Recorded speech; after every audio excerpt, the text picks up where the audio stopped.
ঢাকা ১৭ আসনের ১৯ নম্বর ওয়ার্ডের ভোটার হওয়ার আবেদন করেছেন বিএনপির ভারপ্রাপ্ত চেয়ারম্যান তারেক রহমান।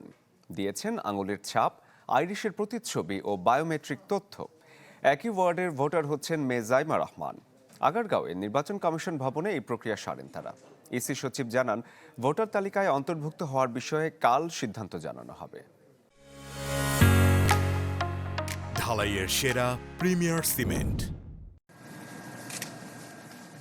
২০০৭-৮ সালে যখন প্রথমবারের মতো ছবিসহ ভোটার তালিকার কাজ চলছে, তারেক রহমান তখন কারাগারে। কারামুক্ত হওয়ার পর চিকিৎসার জন্য লন্ডন গেলে আর ভোটার হওয়া হয়নি তার। পাননি জাতীয় পরিচয়পত্রও। নির্বাচনে অংশ নিতে হলে ভোটার হওয়ার বাধ্যবাধকতা আছে। তাই শনিবার আগারগাঁওয়ে এসে আঙুলের ছাপ, আইরিশের প্রতিচ্ছবি ও বায়োমেট্রিক তথ্য দেন তারেক রহমান।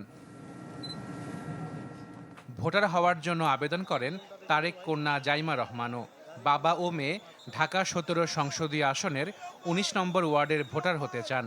নির্বাচন কমিশনের সচিবালয়ের সিনিয়র সচিব জানান, রোববার কমিশনের অনুমোদনের জন্য প্রক্রিয়া মেনে ভোটার তালিকায় অন্তর্ভুক্ত করা হবে তাদের।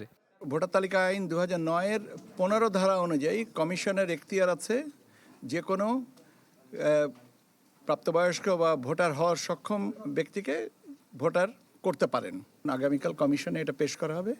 কমিশনের সিদ্ধান্তের পরে ওনাদেরকে ভোটার তালিকায় অন্তর্ভুক্তি নিবন্ধন কমপ্লিট করে গেছেন।